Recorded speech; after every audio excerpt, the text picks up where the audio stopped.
Good morning, Isaac. I have something very important to discuss with you. Can we talk now? Good morning, Kelly. You're like having a bit tense. Is everything all right? There's something I need you to do for me, Isaac. It's very difficult. What is it? You know you can ask me anything. You know how you're supposed to marry my daughter next month, yes? Well, I need you to stay away from your wedding, Isaac. What? Stay away from the wedding? What are you talking about? I didn't get it. I need you to not attend the wedding, Isaac. I need you to disappear. Wait a minute. This has to be some kind of joke. Why would I not show up at my own wedding? I'm the groom, for God's sake. There is no wedding without me. You can't just ask me to vanish. I am not joking, Isaac. I'm begging you. Please. Please don't come to the wedding. What? You're serious? You're really asking me not to come to the wedding? Me, the groom, the man who loves your daughter more than anything? Yes, Isaac. That's what I'm asking you. And I'm sorry. I'm so sorry. This is insane. This makes no sense. Why don't you want me to come to the wedding? Why do you have to disappear? The wedding is in less than a month. You can't just drop this bomb on me. Tell me what's going on. All right. I suppose you deserve an explanation. The truth is, my daughter is pregnant, Isaac. What?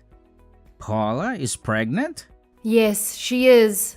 I took her to the hospital yesterday because she was feeling sick. They told me she's been pregnant for 3 months already. But Isaac, you're not the father of the baby. What? The father of the baby is a young man named Roderick. He's an old friend of the family and of Paula's. They used to date when they were in middle school. My daughter is carrying the child of her old flame. What the hell? So you're telling me that Paula cheated on me with this guy? Don't say cheated. It's not that simple. They were in love when they were kids. But then Roderick had to move away with his parents. We lost touch with them until he came back a few weeks ago. That's when he and Paula rekindled their romance, I guess. What do you mean? Rekindled their romance.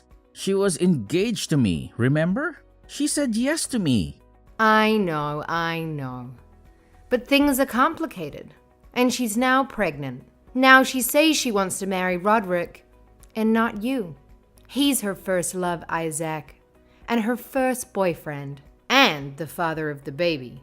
She loves him very much, and I want her to be happy. He's the father of my first grandchild, too. I want him to be a part of our family. Don't you think it's beautiful, Isaac, to marry your first love? Are you kidding me? This is a nightmare, not a fairy tale. So you're saying that Paula is pregnant with another man's baby, and she's going to dump me and marry him instead? No, that's not what I'm saying. She's still going to marry you, Isaac. What? She's going to marry you. On paper, at least. She's not really going to cancel the wedding with you. She's going to be your wife. Legally. What? Why would she do that? Well, you see, Roderick is not in the best situation right now. He just quit his job, and he doesn't have a stable income. He doesn't even know where his parents are. He's not ready to be a husband or a father. Marrying him would be romantic, but not very realistic. He can't provide for Paula and the baby. I don't believe this. This is ridiculous. That's why she needs you, Isaac. You have a good job, a nice house, and a bright future. You can give her and the baby a comfortable life. She needs you to be her husband. In name only, of course. She'll marry Roderick at the ceremony, but you'll be the one who signs the papers. You'll be the one who takes care of them. You'll be the one who sacrifices everything for them. This is insane. This is absurd. You're asking me to be a cuckold?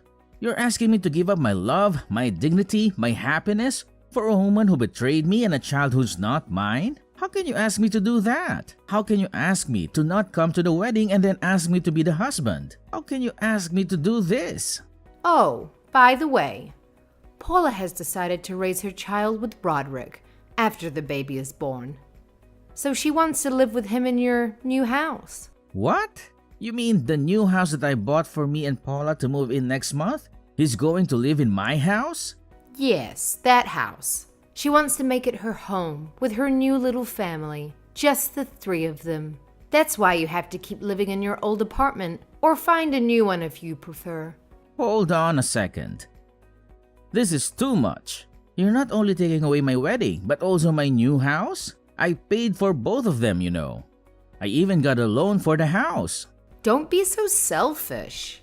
It's only money. You have a good job and a high salary, right? Think of it as your wedding gift to my daughter. What? My wedding gift? Yes, your wedding gift. And your baby shower gift too. That's all I wanted to tell you. Give up your wedding day, the new house to my daughter, her baby and her true love, all right? I'll let you be Paula's husband on paper. Wait a minute. Do you hear yourself? You sound like a mad woman. You sound like a villain from a horror movie. Of course I hear myself. What's so hard to understand about what I said? You're still going to be Paula's husband on paper, which means you have to pay for her expenses and the baby's needs. You're going to be the breadwinner of our family. So do your duty as a good husband, all right? Oh my God. Are you serious? Are you sane? I'm starting to worry about your mental health. You're really 100% serious. Was what I said so shocking? Well, excuse me. I need some time to process this. I want to talk to Paula about this too. There's a lot of things I need to sort out. Well, hurry up then. The wedding is coming soon, you know.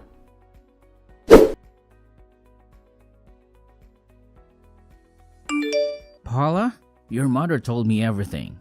Is it true that you're pregnant? And that I'm not the father, but some old friend of yours? And that you want him to stand by your side at the wedding instead of me? Is that what you really want, Paula? Oh, Mom told you? Yes, it's all true. I'm going to meet Roderick later to plan the wedding. You don't have to bother anymore, Isaac. I can't wait to see how Roderick will look in his suit. Paula, are you out of your mind? How can you say these things? What do you mean? You mean to tell me that you're going to show up at our wedding with some other guy? And that you're going to live with him in our new apartment because he knocked you up? And you don't see anything wrong with that? What's wrong with you? Are you jealous? Did you want to marry me that badly, Isaac? Why don't we have another wedding after the baby is born? I'm not jealous, Paula. I'm disgusted. How could you do this to me? How could you have a baby with another man while you were engaged to me? You were so excited about the wedding? I thought you didn't care that much. It's always the bride who gets all the attention anyway. But you know what, Isaac? Roderick is much more attractive than you. He'll make a better groom for me. He'll make my Instagram followers jealous. That's why I want Roderick to be the one who marries me. That's not the point, Paula. The point is that you betrayed me with another man and got pregnant with this child. And that you want to take over the wedding and the apartment that I paid for with my hard-earned money? That's the point, Paula. Well, I didn't plan to get pregnant, but it happened. And it's not like we were married yet. So what does it matter if I had some fun with Roderick? It's my life. It's none of your business, Isaac. What?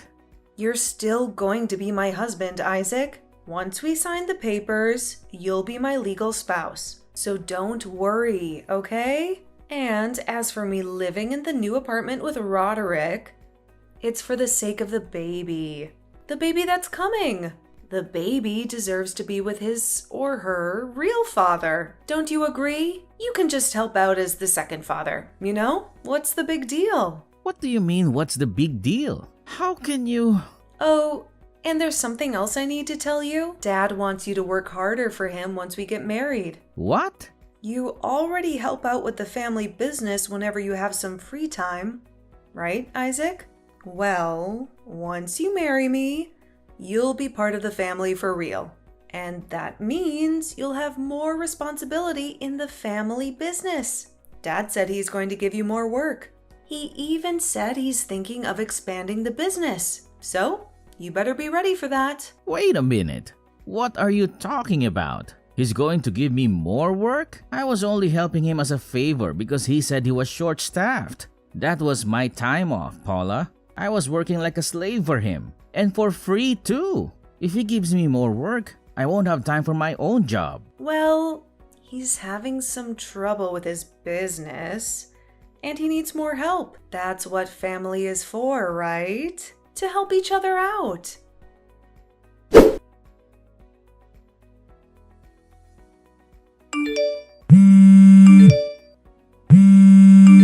Hey, answer the phone. What is the meaning of this? Good morning. Is something the matter? What do you mean is something the matter? Paula says that she wasn't able to contact you, which is why I contacted you myself. Oh, Paula. She's speaking the same language as me, but for some reason, we can't quite communicate with each other, which is why I'm temporarily blocking her. What do you think you're doing at such a crucial time? When Paula and Roderick went to discuss the wedding ceremony with the organizers, they were told that the whole ceremony has been cancelled. The cancellation fee was paid and the paperwork was taken care of. They said they were told these unbelievable stories. Just what in the world is going on here? Oh, that? I canceled the wedding ceremony. Oh, you were the one who cancelled it. Why would you do such a thing? Because I won't be going to the wedding. Do you have a problem with that? Problem? I mean, it wasn't going to be my wedding, but that of Paula and the guy she cheated on me with, right? I have no duty to pay for the wedding ceremony of other people. It's my money, so it shouldn't be a problem, right? My wedding, my money. You say it like everything is yours and only yours. What about Paula and Roderick? It was their wedding as well. But I was the one who paid for the wedding, right? You said you would pay for half of it after the wedding, as a wedding gift to me and Paula. But at the present moment, it was me who had paid for everything. Well, I guess that's true. But you can't just cancel the wedding without telling us anything. Paula was so looking forward to the wedding. This is very cruel of you. I'm shocked.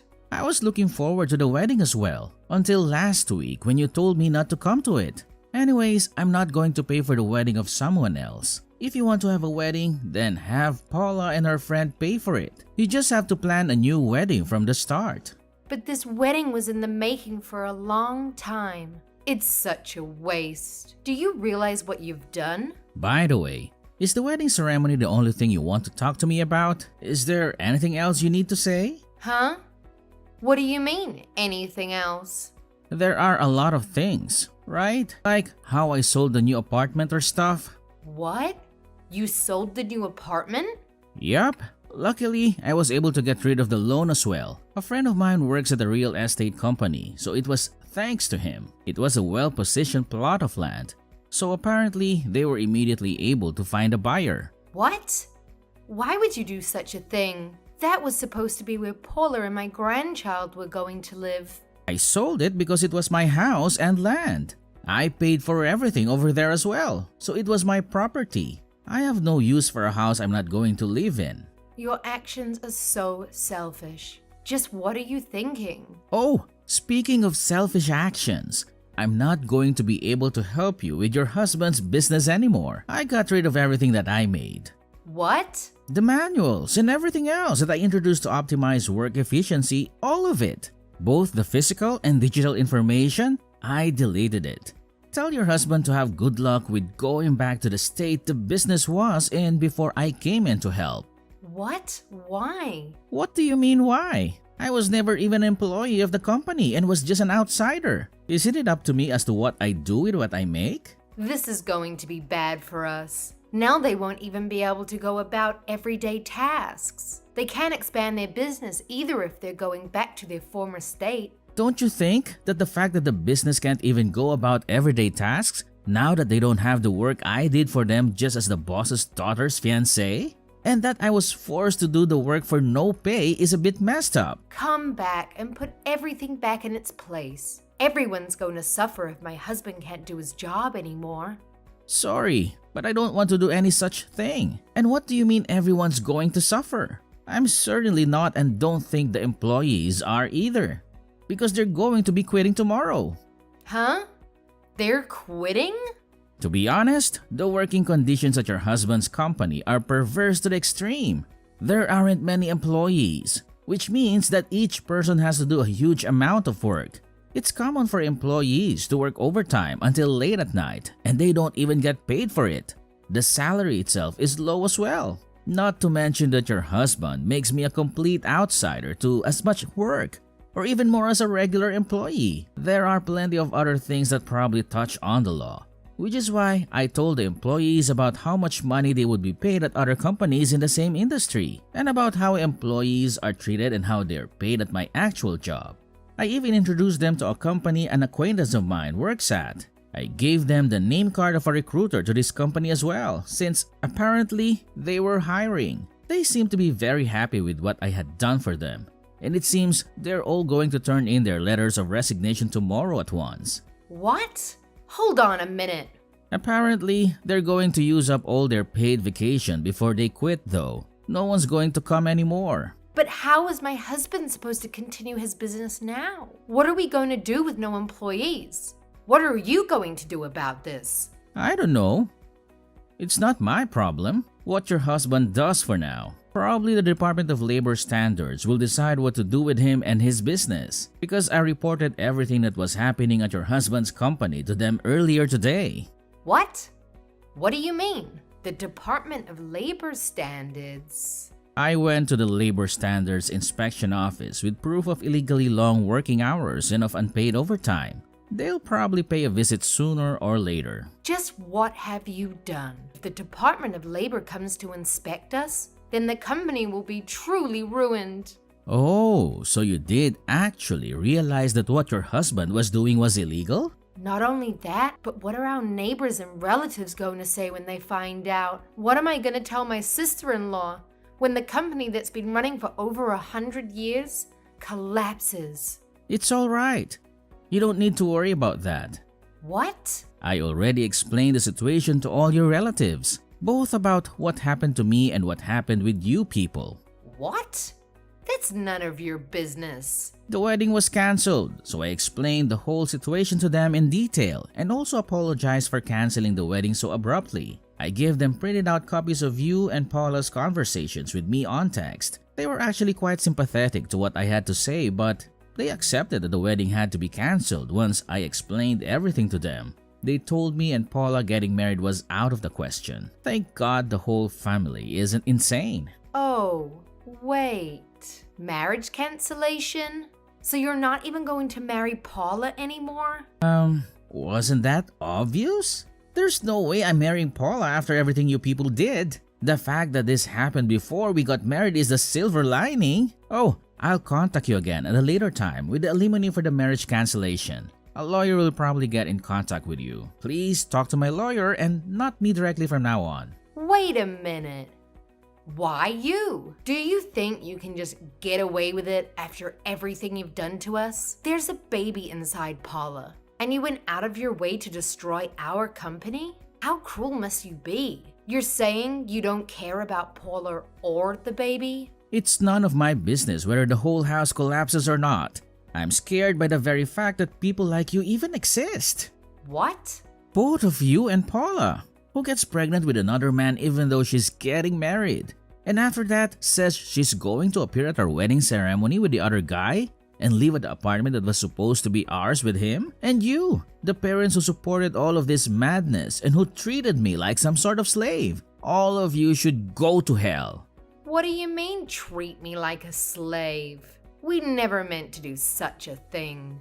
What was I to you people, if not a slave? You tried to steal the wedding ceremony and the apartment I paid for. And you even tried to make me pay for Paula and her family's living expenses in return for letting me be her husband? Your husband was even trying to make me do even more work for him when he was never even paying me. How much do you have to treat me like a piece of garbage until you people are satisfied? Oh, it's not like that. It's a misunderstanding. That's not what I meant when I said those things to you. You're making it seem like we're evil or something. Making it seem like we're evil. So you're saying that you aren't? Then, is it alright? I do the same things to you? Suppose I had an ex-girlfriend who also happened to be an old friend of mine. I accidentally make her pregnant. So now I'm going to go to the wedding ceremony with her instead of Paula and live with her in the new apartment instead of Paula. Oh, and I want Paula to pay for all of it also. I'll let her be my wife on paper, so I also want her to pay for our living expenses and the expenses for raising the child. Lastly, I want her to work at my family business for no pay as well. What if I told you that you're saying that you would just forgive me? Because that's the situation from my point of view. But you're a man, and Paula is a lady. It seems there's no point talking to you. Anyways, my lawyer is going to be contacting you soon, I think. Please don't contact me directly from now on. Wait, I'm sorry. Let's talk things through, why don't we? I think we both have the wrong end of the stick. Please, talk to my lawyer about it. Oh, and I found out about this afterwards. But it seems like this Roderick of yours has a wife and children. He apparently has 3 kids. What? What? Well, that's all I have to say, I guess. Goodbye.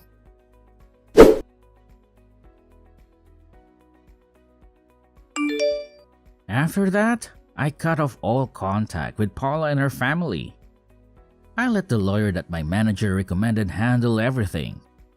He told me that when he met with them a few days later, Paula and her mom tried to justify their actions by saying that I was supposed to be Paula's husband, so they had the right to depend on me. Paula's dad spouted some nonsense like he had reported me to the Department of Labor, so we were even. I didn't know whether to laugh or cry. Roderick, meanwhile, kept begging his real wife for forgiveness after she found out everything. He got an earful from my parents too. I told the lawyer to be as harsh as possible with them, and in the end, Paula had to pay me $10,000 in alimony, which covered the wedding cancellation fee, while Roderick had to pay alimony to both me and his wife, who divorced him as soon as she could. He sobbed and pleaded with her not to leave him, but she got a restraining order against him and severed all ties. After that, the Department of Labor raided Paula's father's business, along with several lawsuits from former employees who claimed unpaid overtime. This led to the downfall of his company. He tried to ask his relatives for help, but they all turned their backs on him. The family had to sell their house, and now they live in a rundown apartment. They lost touch with Roderick, and now Paula cries all the time because she doesn't know what to do with the baby. She sends me letters through my lawyer, asking me to help her, but I ignore them. She brought this on herself. I hope she learns her lesson and lives an honest life from now on, without exploiting anyone. As for me, I was depressed for a while, because I realized how bad I was at judging people's character. But my parents and friends and colleagues supported me, and I feel much better now. I'm back to my old life before I met Paula. My goal now is to forget about those horrible people and improve myself, so that I can find someone who truly loves me.